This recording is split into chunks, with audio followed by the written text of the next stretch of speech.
दोस्तों, Putin record margin से चुनाव जीते हैं और इसके साथ अगर आप देखें तो दोस्तों में दरार पड़ गई है। किसकी बात हो रही है? भारत की।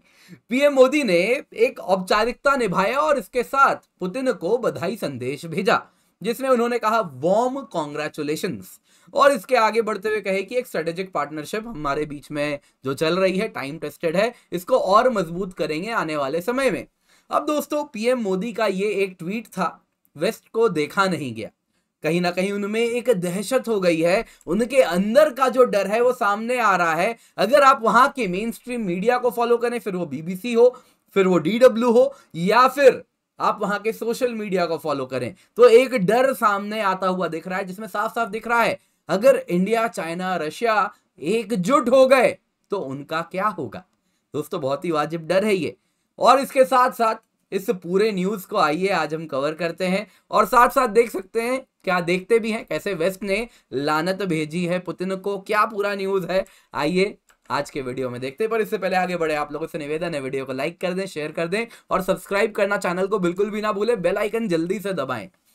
न्यूज में क्या है, रशिया के जो अलाइज हैं उन्होंने कांग्रेचुलेट किया है व्लादिमीर पुतिन को चुनाव जीतने के लिए। 87.8% वोट उनको मिला है और इसके साथ पुतिन का ये 5वां प्रेसिडेंशियल टर्म है। अगर ये भगवान उनको लंबी आयु दे, अगर वो 6 साल पूरी कर लेते हैं, पूरा टर्म कंप्लीट करते हैं, तो जोसेफ स्टालिन से भी लंबा उनका टेन्योर होगा। पिछले 200 सालों में इतना लंबा टेन्योर किसी का नहीं रहा है। आप देख सकते हैं पुतिन यहां पर आप वाजपेयी जी के साथ हैं, अब्दुल कलाम जी के साथ हैं, फिर आप देख सकते हैं मनमोहन सिंह जी के साथ हैं और पीएम मोदी के साथ हैं। तो कई प्रधानमंत्रियों के साथ ये भारत के आप देखें तो क्लोज कोऑपरेशन कर चुके हैं। अब दोस्तों, इनके चुनाव जीतने में अगर आप देखें तो जैसे ही वो चुनाव जीतते हैं, सबसे पहले कांग्रेचुलेशंस का जो सिलसिला है वो स्टार्ट होता है, लेकिन सिलेक्टिव तरीके से होता है। सब यहाँ पे कांग्रेचुलेट नहीं कर रहे हैं, कुछ ही देश कर रहे हैं। सबसे पहले देखिए चाइना, अगर आप देखें तो वो कहते हैं कि शी जिनपिंग कांग्रेचुलेट करते हैं, कहते हैं कि हाँ रशियन पीपल का सपोर्ट है पुतिन को, ये चुनाव दिखाता है। और वैसे ही फॉरेन मिनिस्ट्री स्पोक्सपर्सन जो चाइना की हैं वो भी यहाँ पे अपना बधाई देती हैं। ईरान आता है, वो भी कांग्रेचुलेट करते हैं। वेनेजुएला, वो भी इसी प्रकार से कांग्रेचुलेट करते हैं कि हमारे बड़े भाई जीत गए, बड़ी खुशी हुई। पर दोस्तों, यहां पे अगर आप देखें, ये जितने भी कांग्रेचुलेट करने वाले देश हैं, ये सभी के सभी डेमोक्रेसी नहीं है, ये सभी के सभी ऑटोक्रेटिक कंट्रीज हैं। फिर वो ईरान हो गया, वेनेजुएला हो गया, चाइना हो गया। वही जो डेमोक्रेटिक ग्रुप है, यूएस हो गया, उन्होंने साफ साफ कहा कि देखिए चुनाव तो ना तो फ्री है ना तो फेयर है और कोई अपोनेंट भी नहीं था, पुतिन अकेले लड़ रहे थे तो जीतना तो तय था, तो ये काहे का चुनाव। वैसे ही ईयू के जोसेफ बोरेल भी आ गए, वो भी यही कहे इलेक्शन फ्री फेयर नहीं है, डराया ना, डरा के धमका के वोट करवाया गया है। जर्मनी ने भी यही कहा कि ये सूडो इलेक्शन है, रूल अथॉरिटेरियन है, सेंसरशिप है, रिप्रेशन, वायलेंस, डर का माहौल है जी, डर का कैसे चुनाव होगा। यूके ने भी यही कह दिया, इलीगल इलेक्शन, कोई इंटरनेशनल मॉनिटरिंग भी नहीं हुई, अगर वेस्टर्न ग्रुप आके मॉनिटर करता है तो ही चुनाव फ्री एंड फेयर हो सकता है, क्योंकि बाकी सारे देश तो उनको ऐसा ही लगता है ना कि हम तो काबिल नहीं है फ्री फेयर चुनाव के। अब मैं रशिया की बात नहीं कर रहा, लेकिन ये कोई कारण नहीं बनता, क्योंकि आपकी द्वारा बनाई गई एक ग्रुप की मॉनिटरिंग नहीं है, इसलिए वो चुनाव फ्री फेयर नहीं है। दोस्तों, यहां पे सबसे ज्यादा दिल इस पूरे वेस्टर्न ग्रुप का तब टूटा जब पीएम मोदी ने बधाई संदेश दे दिया। पीएम मोदी ने साफ साफ कहा, warm congratulations to his excellency mister Vladimir Putin on his re-election. Warm congratulations है ना, बधाई, हार्दिक शुभकामनाएं, आप वापस जीते। और इसके साथ उन्होंने कहा कि हम पुनः वापस काम करेंगे और जो टाइम के द्वारा टेस्टेड है स्पेशल प्रिविलेज्ड स्ट्रेटेजिक पार्टनरशिप, उसको और मजबूत करेंगे। और ये कहना था, और वेस्ट में तो मानो जैसे एक डर का माहौल हो गया। दोस्तों, यहां पे समस्या क्या हुई ना, भारत एकमात्र डेमोक्रेटिक कंट्री है जिन्होंने पुतिन को कांग्रेचुलेट किया। बाकी रशिया, ईरान, चाइना, वेनेजुएला, इन सब से तो उम्मीद की जा रही थी कि ऑटोक्रेटिक कंट्रीज हैं, ये तो करेंगे ही, लेकिन भारत ने कर दिया, इनको देखा नहीं जा रहा। बीबीसी ने तंज कसा, वार्म कांग्रेचुलेशंस भेज रहे हैं। डीडब्ल्यू ने तो बड़ा सा आर्टिकल ही लिख दिया, पुतिन का पावर प्ले है, Russia geopolitical pivot to Asia, यानी एशिया की ओर देख रहा है। उन्होंने लिखा कि कैसे देखिए पुतिन का मोदी जी के साथ ब्रोमांस बढ़ गया है। ब्रोमांस मतलब अगर आप देखें तो जो भाईचारा बढ़ गया है, कुछ वैसे समझिए। तो इसमें अगर आप देखें तो कहते हैं कि पुतिन ने कुछ दिन पहले की बात है, पीएम मोदी के साथ कॉल किया, जिसमें दोनों लीडर्स ने एक दूसरे को चुनाव के लिए गुड लक कहा। देखो कैसा भाईचारा बढ़ रहा है। वैसे ही चाइना के साथ भी पुतिन के रिश्ते मजबूत हो गए हैं जब से वहां पे अगर आप देखें तो रशिया यूक्रेन वॉर हुआ है। पर फिर डीडब्ल्यू ने एक क्वेश्चन रेज किया जो कि इनके अंदर का डर दिखाता है। ध्यान से सुनिए क्या सवाल पूछा। अगर इंडिया और चाइना में वॉर हो जाए तो क्या होगा? रशिया किसका तरफ जाएगा? रशिया किसका सपोर्ट करेगा? दोस्तों ये भूल जाते हैं, इंडिया चाइना जर्मनी जैसा देश नहीं है जिसके पास न्यूक्लियर वेपन नहीं है। इंडिया चाइना दोनों न्यूक्लियर आर्म्ड कंट्री हैं। जर्मनी के जैसा तुच्छ छोटा सा देश नहीं है। बहुत अगर आप देखें तो इनके बीच में अगर वॉर होता है तो that will be collapse of humanity. इंसानियत खत्म हो जाएगी, इतने न्यूक्लियर वेपन्स चलेंगे।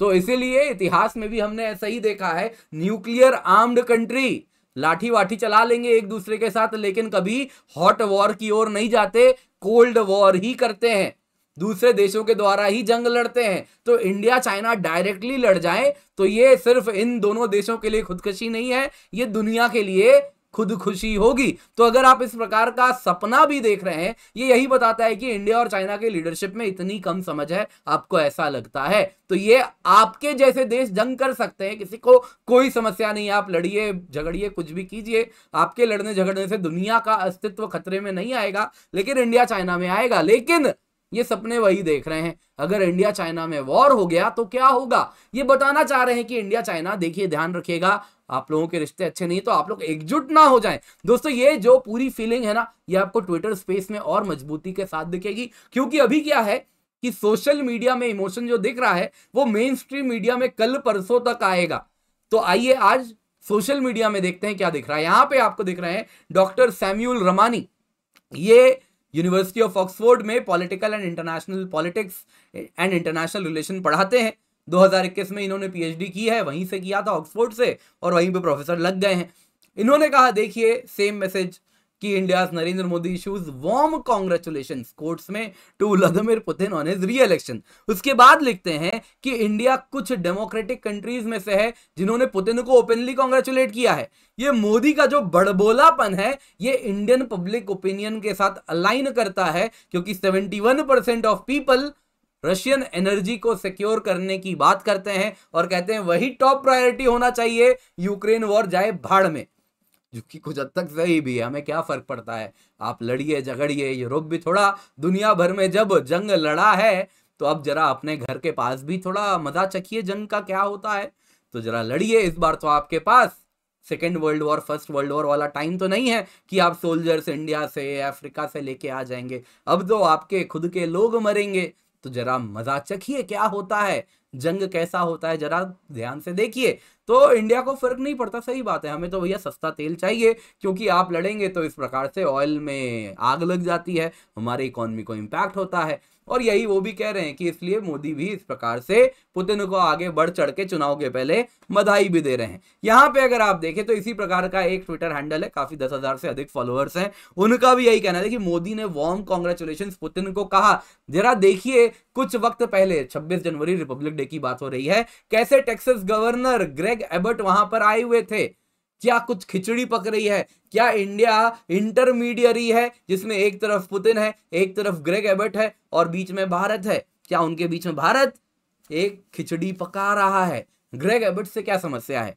टेक्सास के गवर्नर हैं लेकिन सेपरेटिस्ट टिल्ट रखते हैं, एक अलग देश बनवा दे उनका बस चले, तो कुछ इस प्रकार हो जाते हुए लगते हैं। तो वो बात उनको लग रहा है, क्या इंडिया वो कार्ड खेल रहा है जब यूएस खालिस्तान खेलता है, तो क्या इंडिया ग्रेग एबट वाला कार्ड खेल रहा है? वैसे ही कीव इंडिपेंडेंट ने जब ये पूरा न्यूज लिखा, इंडियन प्राइम मिनिस्टर ने कांग्रेचुलेट किया है, उसके साथ यूक्रेन से तो एक अलग ही लेवल का आपको दर्द और जो है वो सारी समस्याएं दिखेंगी। देखिए डिसगस्टिंग है ना, ये इसलिए कर रहे हैं क्योंकि इंडिया को तो चीप फ्लो ऑफ ऑयल चाहिए रशिया से, इसलिए पीएम मोदी कांग्रेचुलेट कर रहे हैं।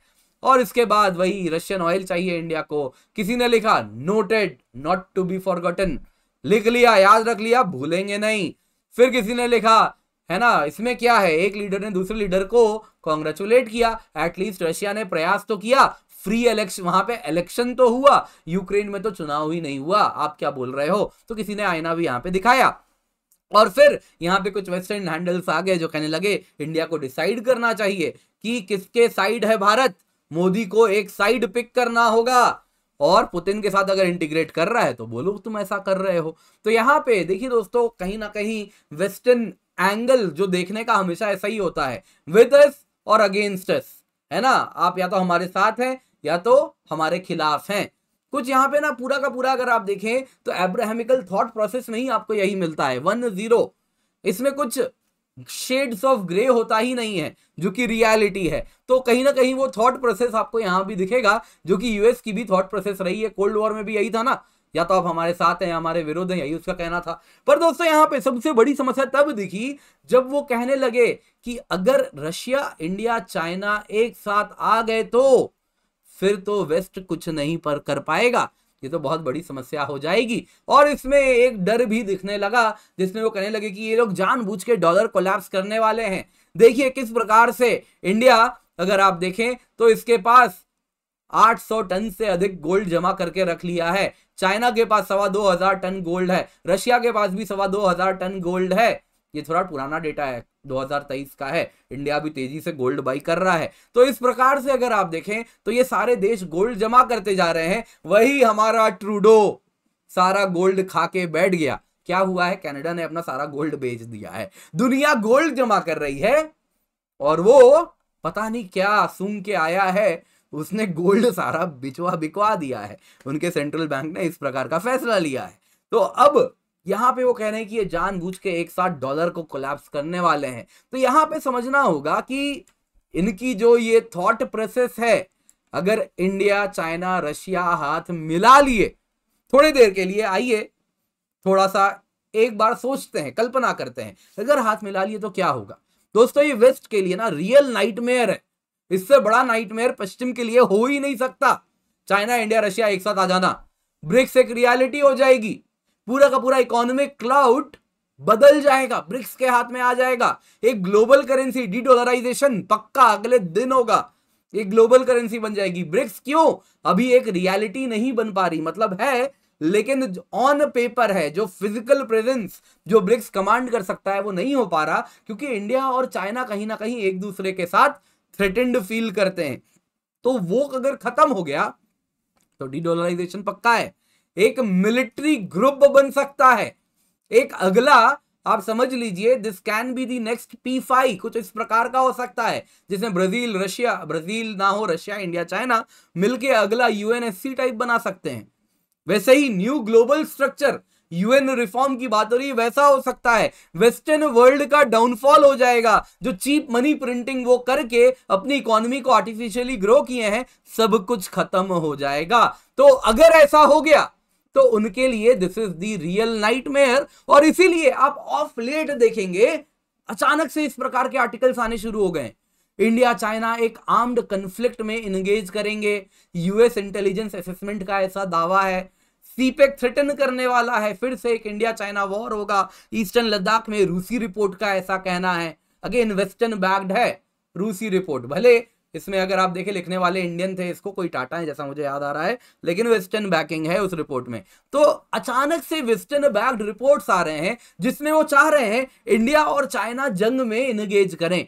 यहां दोस्तों आपको समझना होगा, रशिया यूक्रेन वॉर यहां पर ऑलरेडी चल रहा है। वैसे ही अगर आप देखें तो इसमें वेस्ट ऑलरेडी अपने रिसोर्सेज डाल के रखा हुआ है। वैसे ही यहां पे देखें तो इजराइल हमास वॉर चल रहा है, वैसे यहां पे हौथियों ने परेशान करके रखा है।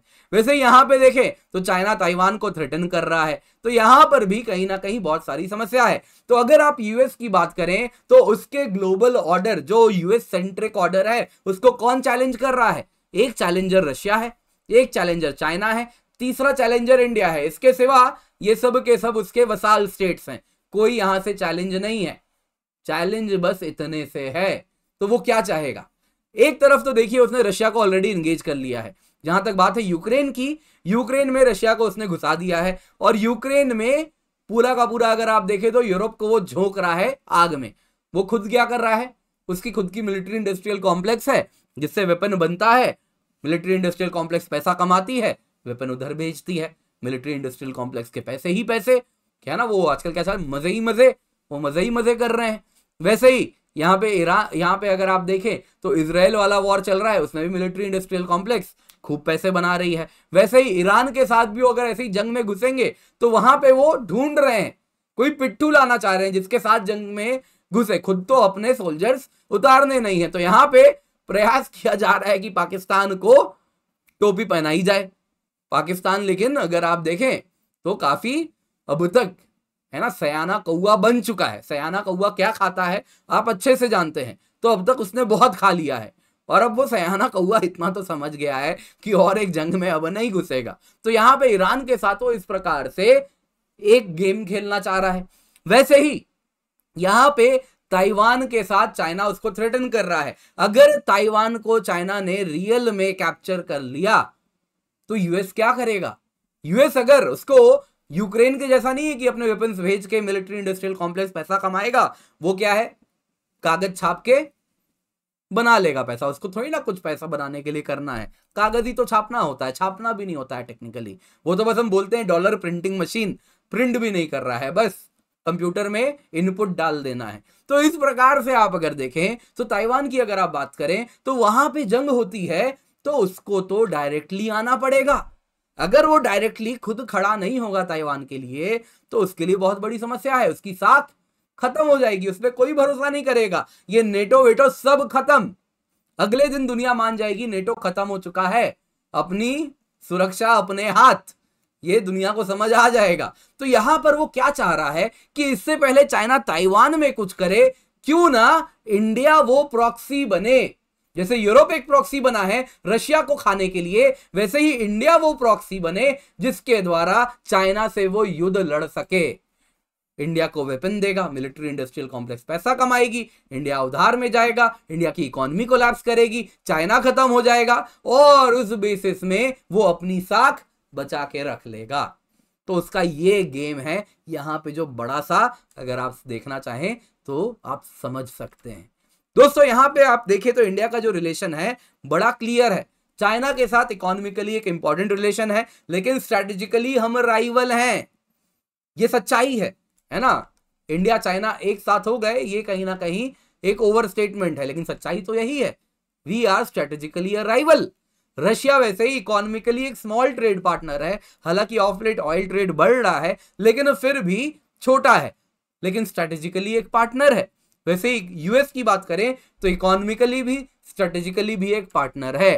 तो इंडिया चाइना साथ आ जाए ये एक विशफुल थिंकिंग है, लेकिन इंडिया चाइना वॉर में उलझ जाए ये तो एक ट्रैप है, क्योंकि India China end of the day nuclear armed country है। अगर न्यूक्लियर आर्म्ड कंट्री जंग में जाते हैं यूजुअली डायरेक्ट कन्फ्रंटेशन नहीं होता है, अवॉइड करते हैं हर हालत में न्यूक्लियर आर्म्ड कंट्री वॉर में जाना। तो प्रॉक्सी वॉर लड़ सकते हैं, लेकिन डायरेक्ट वॉर हो जाना ये तभी हो सकता है जब दोनों साइड के लीडरशिप में एक कोलैप्स हो जाए, समझदारी की बिल्कुल खत्म हो जाए, कमी हो जाए। शी जिनपिंग के साथ आपको मैं बताना चाहूंगा वो एक इस प्रकार से अनप्रेडिक्टेबल प्लेयर हैं इस पूरे गेम में। शी जिनपिंग इतना तो हम कह सकते हैं, लेकिन इंडिया के साथ डायरेक्ट वॉर में इंडल्ज करें कठिन लग रहा है, क्योंकि वो म्यूचुअली एश्योर्ड डिस्ट्रक्शन होगा। वैसा होगा तो चाइना के सपने भी खत्म हो जाएंगे, इंडिया के भी खत्म हो जाएंगे, यूएस अकेला विनर बनेगा, पैसा भी कमा लेगा इस प्रोसेस में और अपने सारे के सारे स्ट्रेटेजिक प्लेयर्स को बिना डायरेक्टली इन्वॉल्व किए हरा देगा वो। तो उसके लिए तो ये बहुत ही बेस्ट सोल्यूशन होगा और उसी तरफ वो दुनिया को भेजना भी चाह रहा है, और वही डर उनके मीडिया के अगर आप ट्विटर स्पेस में देखें तो अब दिखना भी शुरू हो रहा है। दोस्तों उम्मीद करता हूं आपको ये वीडियो पसंद आई होगी, काफी कुछ जानने सीखने समझने मिला होगा। तो आप चाहें तो हमें आर्थिक रूप से सपोर्ट कर सकते हैं, क्यूआर कोड है जिसको आप गूगल पे फोन पे के माध्यम से स्कैन करके सपोर्ट कर सकते हैं। अगर आप विदेश में हैं तो पेपैल के माध्यम से भी सपोर्ट कर सकते हैं, डिस्क्रिप्शन बॉक्स में आपको लिंक मिल जाएगा। और सबसे बड़ा सपोर्ट तो आपका हमारे लिए इस वक्त सब्सक्राइब बटन को दबाना है, बेल आइकन को दबाना है। तो मेक श्योर आप सब्सक्राइब कर रहे हैं, बेल आइकन दबा रहे हैं।